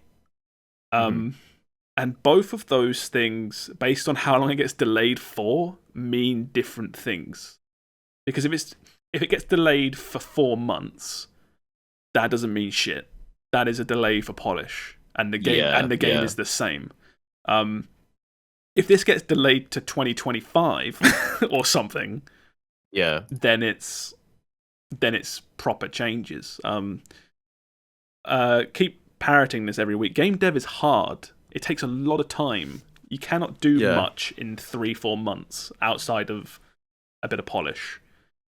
But I think, although I don't think they've explicitly said so, it makes sense that some sort of button has been pressed in retaliation to all the backlash. Because if you searched anything about that showing, I don't think there was much good news to be found anywhere. People were it's funny that we were all sort of like, it's going to be on Game Pass, and we'll probably try it. It looks kind of like dumb fun. I don't think it is on Game Pass, right? Is it on Game Pass? Really? I thought it was. I don't. Oh no, it's Warner Brothers, isn't it? Warner Bros. Yeah. I remember us watching it and being like, "I think we'll play this." Yeah. So, I do think, at least myself, I got caught up in the excitement of the trailer. I think we said this again last week, but when you take a step back and look at it, I do understand people's complaints. I think people are just sick of like gear score in single player games or co-op games. Or I think people are exhausted of games as a service. I think you're trying to release this into a market probably about 3 years too late. But then, it's also kind of like a lot of the fans of Arkham games really like the Batman games, these big single player open worlds. You play as Batman or the other characters or whatever, and you meet all the characters, you go through the story and you get a really satisfying conclusion or whatever. Whereas now we've just had, what was the other one that just came out? Gotham Knights, which was another kind of like gear scory co-op game. And now this, and people are like, well, you're really good at making the other thing. And no one else is making Batman the other thing anymore. Just do more of that. Because I was going to say, it was seeming like with the gear score, like, it's Avengers 2.0. Well, that's the scary bit, right? Which is just Mm-hmm. like a lot of comparisons I've seen people saying the Avengers game ultimately failed, right? But even that had the Hulk punching people or Thor using his hammer and stuff. Whereas a lot of the complaints I see are people saying that, yeah, you got abilities and stuff, but there's not enough Boomerang Man using the boomerang, or there's not enough Shark Man biting people and stuff like that. And, you know, why is Harley Quinn flying, this, that, and the other. You just have to wait and see, I guess, because as of right now, yeah, this has no date. So, just wait and see. Yeah, it's like, although I'd rather it be delayed and we get a good game than it come out and be like a mediocre game. Yeah, because if it comes out, not even that it's a mediocre game, but if it comes out and just no one plays it, it's like, what was the point? Yeah. Like, if you can... Delayed, game good, game bad. Yeah. Right? Who's Mario said that? Was Larry Nintendo. Yeah, delay game, good. Bad game forever. Thumbs up to the camera. That's how it went. So yeah, hopefully this will be good, but we'll see. Couple more little stories. This one's kind of funny, actually. This was about Bleak Faith, which I think... Didn't you mention this, Steve, as like a lookout for this game? Looks cool. Yeah, I was like, oh, the trailer looked okay. Yeah, so... Well, they're dirty thieves. There's more to this than just that. That is the... That's crucify them. That's the Twitter mob, get them. That's the clickbait title you'll see to this video, but that's not the entire story. Yeah, Bleak Faith Forsaken, which is a Souls-like game, have been accused of stealing animations from Software, and you can see the videos. The videos are all over YouTube and Twitter, but just of like side by side comparisons. There's a lot of stuff that is more or less exactly the same. I think it's is it actually sus? No, it's straight one for one. It's like I think there's like claymore attack animations and weapon swings, and it starts like quite where it's like a guy swinging sword, right? And you're like, well, there's only so many ways a guy can swing a sword, you know. But then it goes into like specific Dark Souls boss flourish moves. You know what I mean? Where I'm like, oh, okay. It's like this guy flips 3 times through the air before he does his slam down move, and you're like, ooh, okay, maybe that is kind of maybe that's not okay. So the current status of this whole thing is the devs have come out and said, we didn't steal shit. We bought animations from the Epic Marketplace to put in our game. Because so I have a question about this. What is the Epic Marketplace? Is it like curated game devs uploading stuff, or is it like just anyone can upload? Okay. Well, apparently not. It's not curated. No, it's the problem. Okay. Yeah. So Epic, you're familiar with the Epic Games Launcher and the Epic Store, right? Mm-hmm. They're that shop front that give you free games that you don't play, Steve. Yeah, exactly. So there's a big button to, I think, the top left of that whole UI, and it says Unreal Engine. And if you click that, you're now a game dev. And it takes you to... Damn! Yeah, it on my CV. Because you have the Unreal Engine. You heard of the Unreal Engine? Yeah. Yeah, so Unreal Engine 5 we're up to now. Makes games, and a lot of these engines are now accessible to anyone. You can just make stuff, and unless you break like $100,000 or something, you don't get charged a penny. It's great for new devs. But a lot of what these things have is a marketplace. So Unity, another popular game engine, has a marketplace, Unity Marketplace. You've got the Epic Marketplace, and there's probably a bunch of others. But essentially, it's people make careers out of just making assets to sell on these marketplaces to game devs. Because you might be a programmer who can't draw dick, or you can't make an animation to save your life, but you want to make a game, buy someone else's stuff. Other way around, you can draw a picture, but you can't code. Buy a controller for a character, whatever. And supposedly what has happened is, they bought animations to put in this game, which is completely fine. And they claim they were unaware that they were ripped from whatever Souls game it was, Elden Ring or Dark Souls, whatever. So whether or not that's true, like ultimately they might have known. It's just like their word, I guess, right? So we didn't know. It's like, well, you might have known but not cared, whatever. Here's my big huge brain go for read on this, right? I reckon you're a Dark Souls dev, you come across these animations and you're like, these look pretty sus, and then you're like, wait, what if we just took those, put them in our game? Everyone's gonna go ballistic, and then we'll be like, oh, it wasn't us. We lose Epic Store. Look, it's right here. Look, you can go buy them yourself. So I think these devs are way bigger brain than I think they're playing all of us. They knew all along that they were Dark Souls animations. I mean, they uploaded the animations themselves to the Epic Games Store and then bought them themselves to be like, oh my god, it's come full circle. It's gotta be. That's it. We cracked it. You loop back around and you find out this whole game, Bleak Faith Forsaken, is made under a code name, and the original animation, the original creators are all from software. It's Dark Souls 4. You all slept on this game. It's actually Dark Souls 4. What are you all doing? Come on. Oh my god. But yeah, it's a weird spot for these people to find themselves in. I think the last thing I read was that these assets have been removed from the Epic Marketplace, but nothing's been said. They're just gone. So just quietly, sweep that under the rug. Yeah, just not gonna worry about that.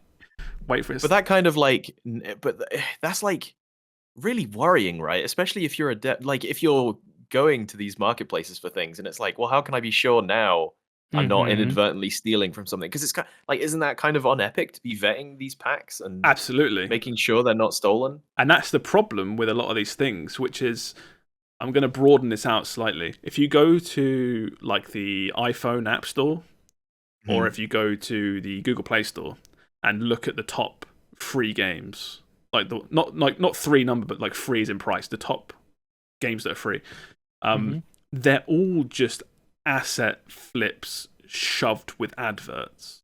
And nothing is vetted. No one gives a shit at Google or iPhone because they make, what is it, like 30% revenue from every ad play, from every in-game purchase, whatever. So it's almost like, it's like, Epic Games on the side making money from the marketplace.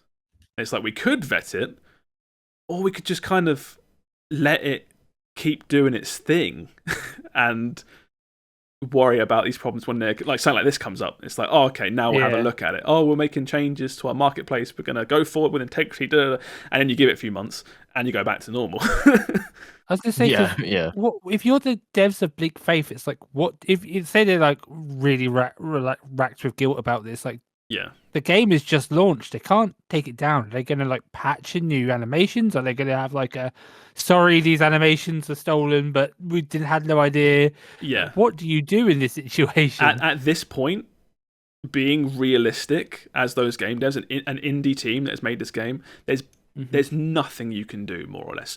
In a fairy tale land, you can go in, change all the animations, but that involves, it's combat animations in a Souls game. So here's the other thing, though, is like, they don't have to do anything about it until the like legal hammer starts happening. Yeah. But also when that happens, they do have the defense of like, well, they purchased it, so there will be some leeway for them if legal proceedings happen. We purchased assets in good faith from the Epic Marketplace. Like, how is that our fault?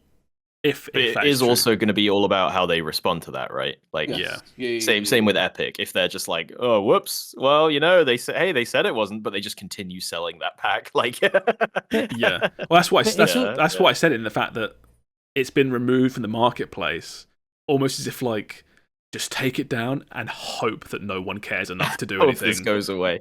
From all the Steam reviews, it looks like quite a middling game anyway. So it's maybe they're just hoping no one's going to play this anyway. We'll just quietly. But going back to like answering, like Steve's question, like if it was like a jump animation or something, or like little animations, I can imagine it being easier to like make new ones. But if it's literally how your dude swings a sword and stuff like that, I don't know how their game's coded. Anything like that, but you can balance, games around how long weapon swings take and stuff like that. Yeah. And now you have to make new animations that fit these exact same parameters for a game that's already out, that a lot of people, no offense to these people, probably a lot of people aren't playing anyway.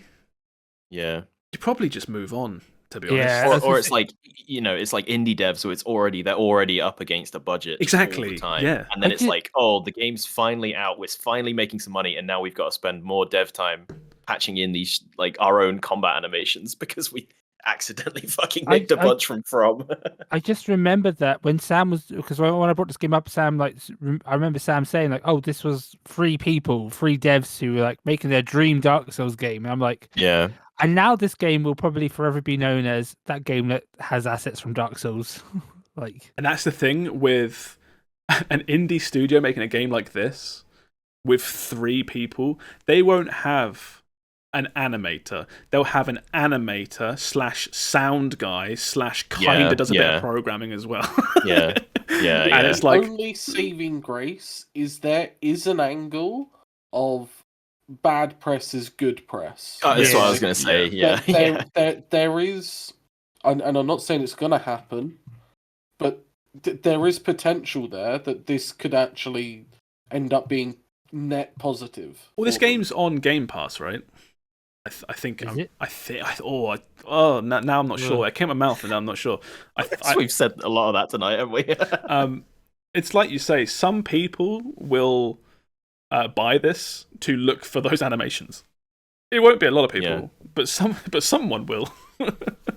And yes, it's just also essentially free marketing as well. If people like say that it doesn't go down the legal route or whatever, and other people are like, "Oh, there's just another Dark Souls game, and it's got Dark Souls animation," I'll give that a go. Look at that. Look at that screenshot in the news story. Like, I look at that and I'm like, "Oh, damn, that looks sick." Yeah. Maybe I should check this out. I think this game sits in a weird position where I don't think it's big enough or popular enough that it'll get sued. Is that weird? I can't. No, of course it won't. Of course it won't. It's just like, it's not made by EA or some shit. It's 3 dudes in an office. Or rather, it's like it's that they're not going to get sued, but these guys aren't going. It would never get that far, Like if the worst comes to it, From would just be like, "Hey, just don't," and they'll be like, "Yes, yeah, okay, game's gone from the store. Yeah, sorry guys." I like the idea of they get told to change it. But again, they don't have the time nor budget to do anything like that. So they just remove the animations from the game. That everything functionally stays the same. But he T-poses. He walks over and then just T-poses, and then the enemy takes damage. Yeah. Nice. It's like it becomes like the hardest boss in the game because you don't know any of his moves. It's like a big dragon flies down and then just T-poses and starts spinning. And it's like, oh my god, what is happening? How do you approach? But that's where that one's at. Last little news story, very quickly. This is just minor, really. I think I care about this more than anybody else. But Exoprimal is out in July and is now confirmed to be a Game Pass game. Game Pass continues to be the theme of everything. I was gonna say I checked this game out on Steam today, and it is £49. 99 pence. For a weird, janky PvP game. Don't know so about that's that. Why I'm like, Game Pass is probably going to be this game's saving grace. Yeah, this game. Okay, I don't think this game's going to be good. I think it's going to be a really average game. But I'm glad that I can now check it out at a cheaper price. I was going to say, well, if you want to check it out, tomorrow the open beta for this game is out. You liar. It's the 17th, not the 15th. 16th. It's tomorrow. I googled it because I saw people playing it today, and I was like, "Why? How are people playing it today?" And they were in the content creator program. It says 17th. Everything I've read says 17th. Anyway, beta this weekend. Yeah.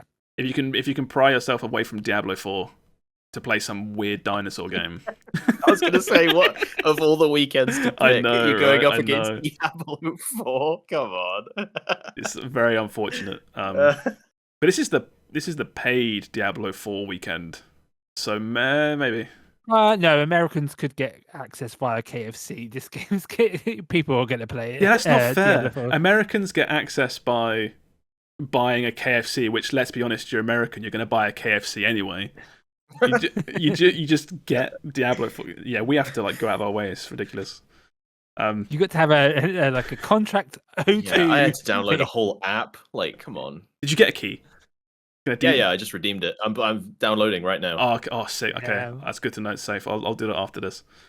But yeah, Exoprimal comes out in July. Day 1 Game Pass beta this weekend. Probably might be fun with some friends. Now that it's it's easier to convince 4 other people to get Game Pass. I'm getting like Earth Defense Force vibes from it, and if it can even capture a little bit of that, then I'll be down to give it a go. Yeah. I'm at the point now where Capcom have made so many good things back to back that I will now play anything that comes out. You know what I mean? It's like they've had enough slam dunks in a row that I'm like, fine. You know, it's like FromSoft. It's like FromSoft made so many good games. It's like, what is it? Armored Core 6 coming out. Never played Armored Core, but you know, From Software, fuck it, I'll play that. It's bound to be good. Yeah. Capcom used to be pretty average and middling, but now they've had so many good games. That's kind of where I'm at with that. But yeah, that's all the news for the week. As I said, very, very mild week, but you know, here we are. Anything coming out, Steve? Oh, we do have some releases. So today we have a game called Mortal Sin, which is an early access action horror roguelike. Oh, that's giving me like fucking church information about mortal sins. I should probably This game, it's got a weird graphic style, but I feel like it's going to appeal to some people. Have you mentioned this before? No, you haven't. No, I'm thinking of something else. Yeah, I was going to say... this art is cool. This art's fucking weird. I don't know about this. Yeah, I was going to say, I just literally said, it's going to appeal to some people, not to others. This is one too many Photoshop filters. I didn't mention this last week because I was like, I do the games Wednesday to Wednesday now. But yeah, like this game, people like horror games, so people do like horror games. What does this look like? This looks like something, but I don't know what. It's like it's doing something to my brain. Like I've seen this style before. Maybe like an album cover or something somewhere. It does look like an album cover made into a game. Yeah. It's like taking every like dark color over a certain value and just making it black.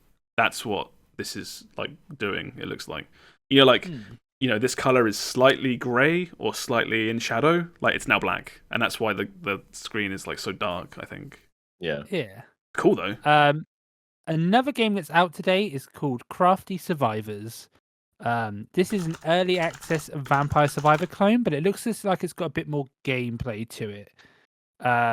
In this game, you are you're a profession. Like you can be a chef, you can be a woodworker, and you actually have an aiming reticle and can like move and dash about a bit. But it looks to be mostly like all auto. But it just seems to be a lot more. Even though it looks a bit more cutesy, it's looks like it's a bit more involved in Vampire Survivors. So I was like, that might be fun. Reminds me more of what was it called? Not Until Dawn. There was From Dawn Till Dusk. What was the other Vampire Survivors-ish game? Oh, I've got it downloaded. What is it called? Oh, 20 minutes. 20 minutes till dawn. 20 minutes till dawn. Is that? I think that's the one. I know what you mean. I played a shitload of that game. I can never remember the name of it. It's 20 minutes till dawn, yeah. 20 minutes till dawn. On the flip side, I'm pretty sure Vampire Survivors just had new DLC. No, that's the mobile that was version. On mobile. Yeah. Well. What? Oh, I guess they know where the money is. Damn it. Oh, no. It's not new DLC. It's the DLC that's already out on PC. Oh, okay. What was it? Something of the Moon or whatever. But yeah, this just seemed like it looks kind of cute. It looks like a Vampire Survivors that I would be interested in playing a bit more. Because it's more anime. Yeah, and more pixelati. I'm not sure. So tomorrow tomorrow or the next day we have the Exoprimal beta, but we talked about that. Yep. On the 17th we have Diablo 4 beta, which this is the paid one where you have to either get it via like O2 in the UK, or some other countries might have other ways, but it'll be mostly pre-purchase. Gets access to this beta. Reminder to people, it's so in America, you can get it by going to KFC or by pre-ordering the game.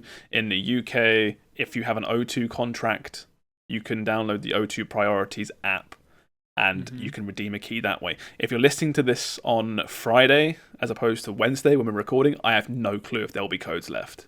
O2 Priority in the past has been notorious for, we have keys, or we have this offer, and then you leave it an hour and they run out. So I was not surprised, but when you mentioned it earlier, Will, I was like, oh shit, they might just be gone.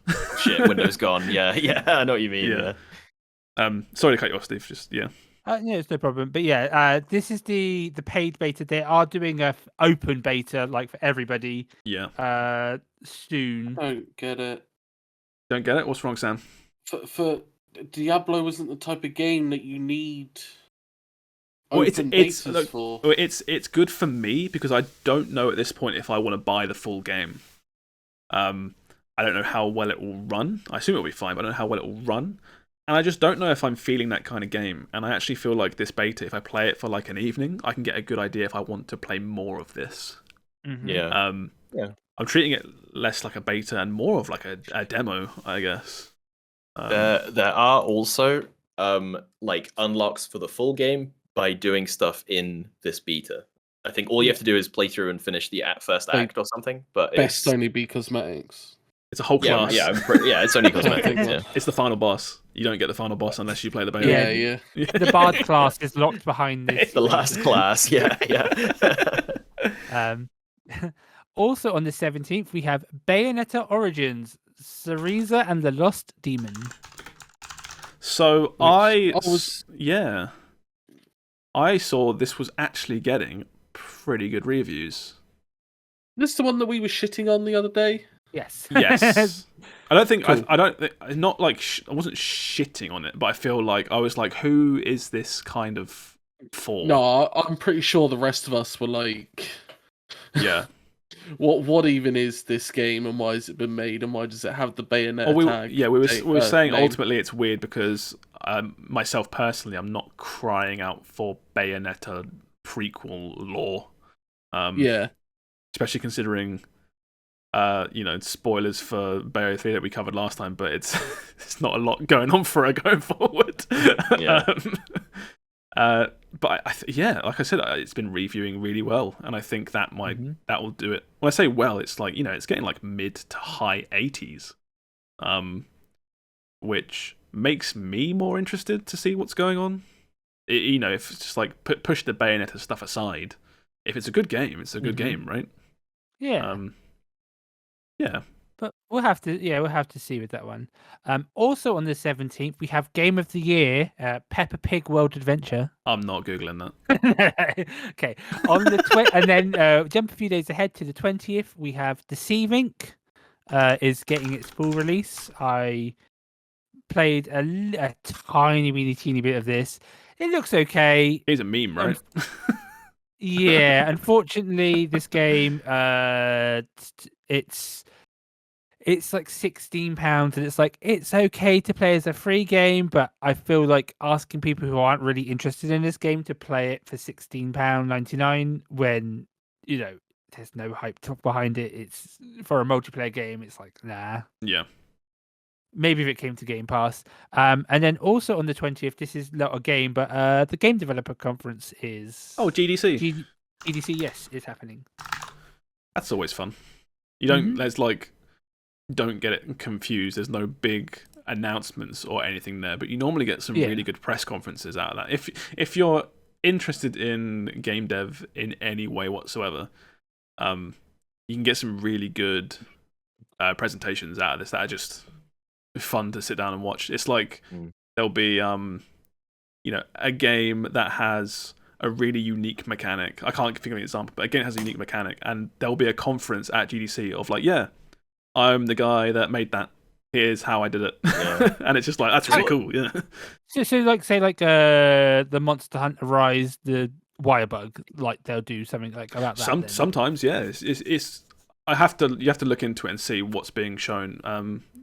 It's sometimes not always that specific, maybe, but like it's just interesting. They get quite candid about stuff sometimes as well, to the point where it's like that. They're like, here's how we extracted the most money from people for our free to play gacha game, and you're like, oh, okay. We're just talking about this now, are we? Yeah. Wouldn't it be funny if it was like, here's how I made assets from Dark Souls. Here's how I stole assets from a FromSoft game. Here's how you do it and get away with it. One other small minor thing is tomorrow, so this will be already out if you're listening on YouTube or wherever. It's the Steam Spring Sale, so nice. All right. I'll go for my wish list and see if there's anything. Go for my wish list. See everything's 99% off, and I still don't buy it. Still not buy it. Am I? What's wrong with me? Am I crazy? Mine's the opposite. Where I go for my wish list, I'm like, oh my god, spring sale, let's go, and it's like 20% off, 25% off. I'm like, oh, it's nothing. I've had Devil May Cry on my wish list since it launched in 2019. It's currently £7, and I'm still like, maybe next time. Just take it off your wish list then. No, buy DMC5. The game's fucking awesome. Maybe next time. Maybe when it goes down to 6. We'll see. Will, you're so cool. We want to give you a key for Devil May Cry 5. I'll think about it. Maybe next time. Put you in somewhere. Yeah. We will pay you £100 to play DMC5. I'm pretty busy. Sorry, mate. I've got to grind the same strike in Destiny 300 times. So can't fit you anywhere. Oh no, I'm playing Game of Thrones with my Twitch chat that day. Oh, I'm really sorry. I can't do that. Okay, how about this day? Oh no, we're playing marbles that day. We can't do that. Please play Devil May Cry 5. That game's fucking awesome. Dante does like Michael Jackson dances halfway through for no reason, and a spotlight comes on and he's doing like moonwalking and shit. I have a question though. Is Dante in Smash? No, but he is. Isn't he? Dante in Smash? Not as a playable character. Isn't he like an assist trophy or something? No, that's even worse. Sorry. They just put any old shit in the spirit. He is in PlayStation All-Stars, if that counts. Maybe that's where I'm going. Does that count? That is a real game. You can make, I think, what is it? Old Kratos, as in like young bit. Okay. You can make him fight Parappa the Rapper, fight scuffed Dante from that scuffed DMC game. Right. If it's a video game, it needs to be in Smash, or I'm not interested. And if it's a Disney movie, it needs to be in Kingdom Hearts, or I'm not interested. Okay, what if he's a Mii fighter, Steve? Does that count? Ooh, no. Yeah, because he is. That's what I was thinking of. Well, you can get Dante's. This is going. No, I'm not going to this. This is going way off the tracks. I'm reeling this back in. Thank you for listening, everybody. I smell a thumbnail. We're going to do our socials and get out of here. My name is Josh. I'm on BottlerWorks as everything. Feel free to follow me. Will. You know where to find me. And Steve. I am Quikwix. It's QUIKWIX on all good platforms. I'm glad you take it seriously. And Sam. Bye. Bye, everybody. Goodbye, everybody.